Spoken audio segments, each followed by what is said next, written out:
Welcome to Straight A Nation's Educator of the Month. I'm here at McKelvie Intermediate School in Bedford with its principal, Michael Fournier. Michael, welcome to Straight A Nation. Hello, thank you for having me, Felix. I appreciate it. Well, Michael, I think everybody out there is anxious to get to know you a little bit better, and I'm looking forward to being able to share with them why you were a unanimous decision for Straight A Nation Educator of the Month. So perhaps you can start out by letting everyone know how you came to be in Bedford, what was your educational background, and how you landed here, and how we're all fortunate to have you at McKelvie. Sure. Well, you're very kind, of course. So I've been at McKelvie. This is my 8th year at McKelvie, and I started here when the middle high school bond was passed and they were building. I had formerly been at Riddlebrook. I was principal there for 3 years, and when I knew this age group was coming, it was sort of a combination of my kids were getting older at the time into this age group, and I really liked the idea of a 5th and 6th grade school. So just to back up, I knew for many years as a kid I wanted to go into education, and so I actually graduated with a major in history from Milligan College in Northeast Tennessee. It's similar to Gordon in Massachusetts or St. Anselm's here in Goffstown. And so history with an emphasis in economics. And then I also minored in music, ironically enough. Oh, what, do you play some musical instruments, or was it the golden pipes? No, I do. Well, it's interesting. My voice minor, I was a voice minor, but then I also play a little bit of piano, and I started off playing alto saxophone in the 4th grade. So this age group is kind of neat because I see kids starting off where I started out, so many years ago. There's additional reasons that I'm finding out why I like this guy so much, because I'm also was a history major.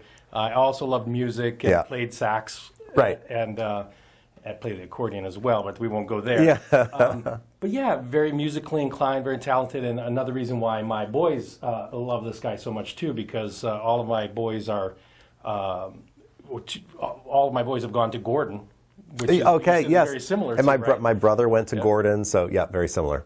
And they're all music majors, musical theater, so there's a lot of commonality here. So there is, yes. But really, how did you get from Eastern Tennessee to Bedford, New Hampshire? Did you grow up in Massachusetts, New Hampshire, Tennessee? That's a great question. People ask me that actually all the time. I am a Hooksett boy. Oh, I grew up in Hooksett. I went to the Hooksett elementary schools. Then I went to parochial school in Manchester, and I was actually a graduate of West High School. Okay. When I was applying to colleges, I was looking at Wheaton in Illinois, a few local colleges, and actually Milligan, again, which is similar to St. A's, contacted me and offered to fly me down to take a look at the campus, and what college or high school senior is not willing for that to happen. So I went down to visit. They had a number of majors I was interested in. I really fell in love with the campus. It's just a beautiful part of the country. And so I went there for 4 years, met my wife, Kathy, who is a beautiful wife, Kathy. My wife, Kathy, and she's a Buckeye. She's from Columbus, Ohio. She is, sorry to say, are you from Michigan? We'll forgive you for marrying a Buckeye. Okay. Yeah. Go ahead. So she's a Buckeye, and so the two of us moved out here. I actually started teaching in Merrimack. I taught for 6 years, and I had never really aspired to become a principal. It was actually the guidance counselor that was working with me. I think actually the principal assigned the guidance counselor to be with me to make sure I did okay on the first parent-teacher night. And that guidance counselor pulled me aside afterwards and said, I think you need to go into school administration. And that just got my mind thinking, and at the time I did not have a master's degree, and so my wife and I spoke, and so I started earning my master's degree in educational administration through the University of New Hampshire, and then one thing led to another. I began teaching here in Bedford in 2000, and I only taught here at McKelvie for 1 year in 8th grade, and then was hired as the assistant principal at Riddlebrook. And that's where sort of the administrative positions began.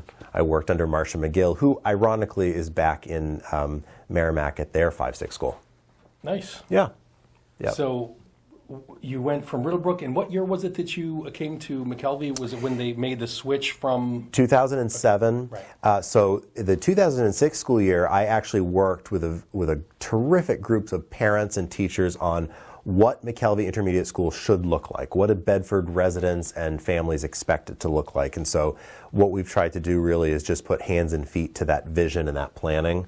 And so, you know, there's always room to grow and always improvement, but I think we've done a pretty good job of having that sort of become real for kids. Well, I always say there's no utopia. Right. But as far as creating a school environment, you know, everyone knows that you've done a fantastic job of creating a great school environment here at McKelvie, and Bedford is, again, not a utopia, but it's we've got great schools, and we really appreciate having dedicated professionals like yourself. Well, thank you. Here at McKelvie. I'd like to share just a couple of anecdotes that I've heard about you. So when I know I'm going to interview Educator of the Month, I do a little bit of checking as well on top of what I already knew about him. But one of the things that I've done is ask a lot of kids who either are currently or have been at McKelvie, and the most common comment I get is, "Mr. Fournier's cool." You're cool. I'm getting too old to be cool. Right? So that's another thing you share with me. Yes, it's true. So, no, he's a cool guy. He really is. He really is able to relate to the kids, and the kids really connect with him. If you come into his office here, you'll see pictures of him jumping rope with the kids and interacting with the kids, and really, the kids appreciate having a principal who's human, who they can connect with. And does this come about perhaps because you have 3 children of your own, that you're able to connect with the kids so well? Well, I think so. So currently my daughter is in 6th grade here, and so of course I know her and her friends. And kids, in my experience, they want to be treated with respect. They want to be understood. And so if you can do that, they generally sort of respond in kind. Have a dialogue with them about if there's something that's going wrong, talk to them like you would go talk to an adult, bringing it up. Or something that they're doing really well, be specific about, I really like how you did X, and talk to them about it.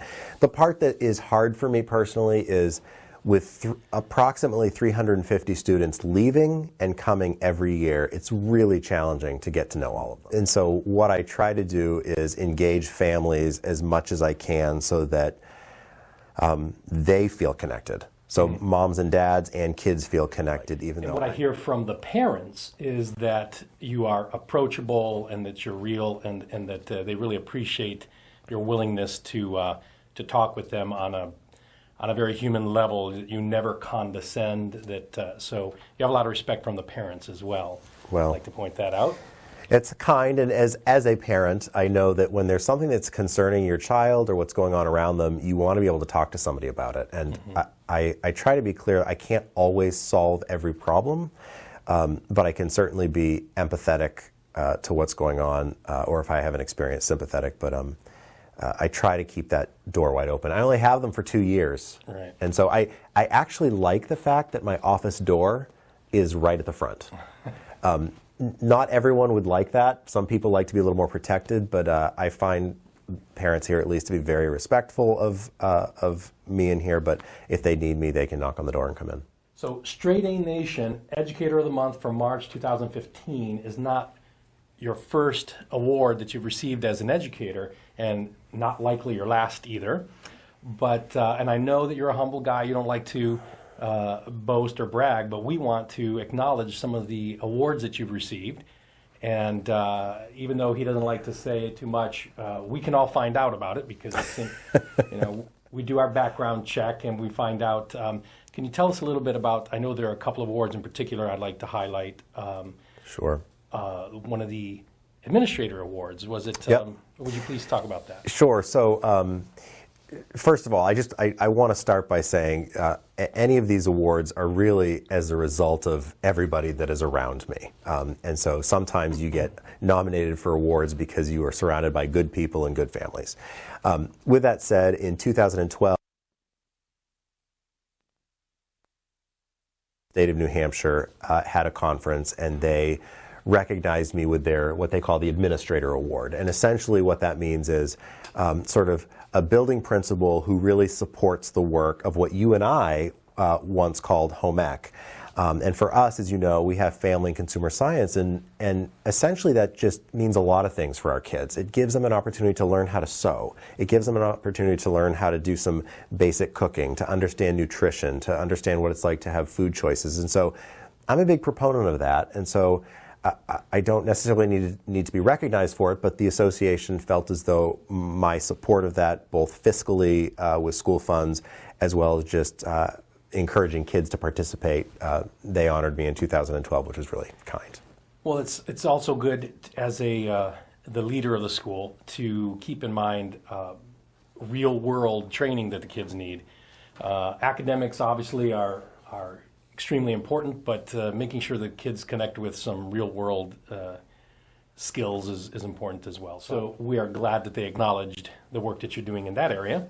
And there's another award that I was able to find out. Would you please share that one? Well, that one was a bigger process. So this year, much to my surprise, the faculty nominated me to be Principal of the Year. And so the State of New Hampshire's Principal Association has categories of elementary Principal of the Year, middle, and high school. And so essentially, you're nominated by any number of people. In my case, it was a faculty group got together to nominate me. You go through an interview process. There's a school visit. There are essays you need to write. It's a pretty arduous task, actually. And while I did not win the award this year, I was sort of one of the runner-ups. And so this past January, I went to a conference at Church Landing in Meredith where they presented me with a Role Model Award as a school principal. And so aside from the award itself, I think the part that was the most meaningful to me was that the faculty nominated me. Yeah. In the world of education, there can often be a divide between administration and teachers. And I think Bedford is one community, and McKelvie in particular, where there's really a bonding between the two. And so for me to recognize what teachers do day in and day out, and for them to recognize that my job is to really help them and make theirs easier, that had the most meaning to me, actually. Aside from the plaque, that was really the big piece that meant a lot to me. So another anecdote that I've heard, and I'd like you to elucidate a little bit, okay, is that there was some sort of bird of prey, some raptor paid McKelvie a visit. Could you tell us what happened? So, well, I will. I actually think this is hilarious because I did not anticipate the level of feedback that this created, positive feedback. So essentially, I don't remember exactly when it was, maybe a month ago, we had a red-tailed hawk fly above the playground, catch a duck midair, land on the playground, and begin to eat it. Oh. And so I'm not laughing. So kids some kids saw it, some teachers saw it, and I thought to myself, I think parents need to know about this because, I know my kids wouldn't have been particularly upset by it, but we have kids that can be pretty sensitive, and it's just good to warn parents. So sure. I sent out this email to families just explaining what had happened, and I actually had a picture that I included. And I sent the picture just to kind of give them a visual. I really like, whenever I send emails to parents, whenever possible, to give a visual. And so I would say I had at least 100 responses. My email just blew up with people just thinking it was really cool, or what a great science lesson, or grateful that their kids had the opportunity to see that. And so I happened to be, I work out at a gym here in town, and I happened to be there. As soon as I walked in, people were asking me about it. They don't even have kids in the school. So I got a lot of mileage out of that, which I was not expecting at all. Well, one of the things that I appreciate is the fact that you consider that not all students are going to process this the same way. Right. And that's for right. some kids, it could literally be traumatic, and others, right. Others would think that's cool, Right. I got more the latter. More people thought it was cool, but I just had this vision. Some kids, I have 3 children. One of them is very sensitive when it comes to animals. Mm-hmm. And so it could, for some kids, it could be upsetting. And I wanted to make sure, my sort of modus operandi is that mom and dad are the primary teachers in a child's life. Yes. They are the ones that carry that burden, and so while it's my job to make sure we professionally educate kids, I think it's very important that mom and dad are informed with as much as they can. And so I try to do that within reason. Yeah, and then that allows the parents to then take their kids aside and add on to that real world science lesson. Absolutely. Have a conversation. I mean, we talked about it at the dinner table, and my boys were just bummed that they weren't there to see it. I'll give you an opportunity to see if you have any parting comments or anything you'd like to share with the community before we go. Sure. Well, thank you, Felix. I really appreciate this. I was, of course, surprised and humbled that I would be nominated for something like this. I guess my closing comment is it really is a privilege and an honor to be working at this level. Not only to watch my own kids go through, but I live in town. I have 3 kids in the system, to watch my friends and neighbors. And I think what makes this job and this school so wonderful is really the compilation of the families that are here. There are so many supportive families that walk through these doors that there are many, many schools that don't have the supports that we have. And so I'm very grateful to moms and dads who lend a helping hand, who support us fiscally, who support our fundraisers, who send their kids to school, fed breakfast, backpacks, school supplies, studying for tests. Those things make our job so much easier. So I'm just grateful for that. So thank you. And thank you. Well, we think you're definitely very much worthy of the honor, and we want to remind everybody in the community to please go to straightanation.org and nominate future Educator of the Month.